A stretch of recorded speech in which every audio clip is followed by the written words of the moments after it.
Right. and you're So cool. let's click on one of the things you mentioned there. Got to get you in here long enough to do it. I just got back 2 days ago from Australia. You were working the other end of the globe up in Scotland, I think, in the same weekend. So again, our love for chiropractic knows no bounds. And the truth is, helping docs with these topics, I think, are becoming a recurrent theme. Where I was talking to docs that offer multiple levels of care plans. Where one doc said we either offer 8 visits or 38. So how do you feel when doctors offer 2 different kinds or even 3 or 4 different kinds of care plans?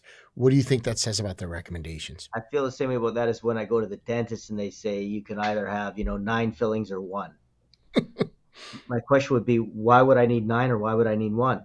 If I need one, I need one. If I need 9, I need 9. What are you talking about? And so when you understand how the body heals, when you understand what the science says about it, when you understand what not just the basic science, but the clinical science from the Haas study, which we talked about in I believe the first podcast, when they talk about at best you can expect half of your patients to be half better after 12 visits. So you're looking at a minimum of 24, but you got to go. You're thinking no way, because it's not linear. After that first increase in getting better after those first 12 visits, only half are half better. Only half are half better. But even that half, the fast responders, aren't going to respond at the same slope going forward because it slows down. So you got to go. Well, I'm thinking minimum 30, man. Like minimum 30. That's for my fast responders. Here's my thing.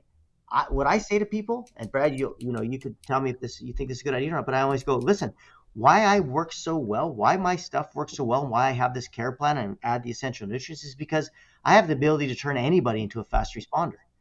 Love it. Right? So I save money, man. I save you money. I save you time. But I literally, like, whatever brought you here, you are the type of responder you are because of how you eat, move, and think, and how the life you live. But my protocol says, let's take everybody and push them towards being a fast responder. So it's not about how much it costs to do the essential nutrition. Are you kidding me?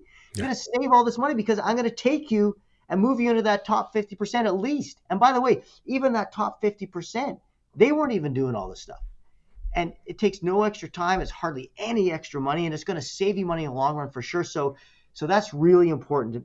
But listen, you're going to sit down, people, and you're going to have to tell them the truth. This is how long it takes. Right. And what's key about that is, and the word you kept using is need. This is what you need. Do you need 1 fillings or 9?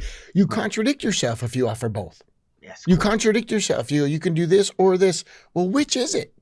Yeah. Do you want 1 tire or 4? Do you want all 4 tire? Do you want all 4 brakes done or 2? Or do you want one side or the other? Well, wait a minute. Wait. What do I need? Right. Tell them what they need. Stop being soft. Deliver the message. And so that's right. And also with that is understanding the communication that's required to get people to choose that. And again, something you said, I want to kind of just click on here is oftentimes I think people look at this as an added expense when actually you're saving. So there's a paradox there, right? You were talking about cost, which is the fear. And the reality is it's saving. So if you do this right, I'm going to save you this because I'll make you a fast responder. So I really want people to hear those words, and the paradox that we sometimes play with ourselves is if you offer 2 different plans, 8 visits and 38 visits, one's a luxury, one's a necessity.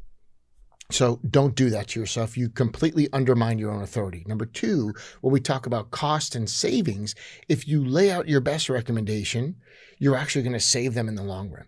If you do it where you're kind of being soft in the recommendations, it will cost the patient. So please flip that script in your head.